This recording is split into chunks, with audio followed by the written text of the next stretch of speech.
How to fix login error on DoorDash. Welcome to the channel or welcome back, and let's start with the tutorial. So first and foremost, open up your phone settings. From here, scroll down until you see the option of apps and tap on it. Select all apps. You have to tap on the search icon and search for DoorDash. Force stop the application.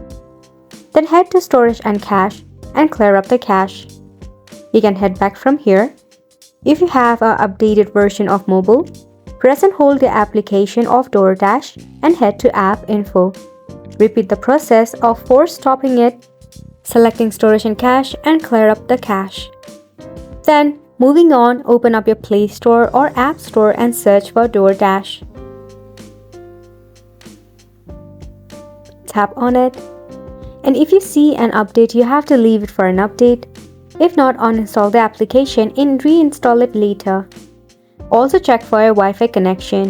If your Wi-Fi is acting up, turn on your cellular data or turn on your airplane mode for about 3 seconds, then turn it back off.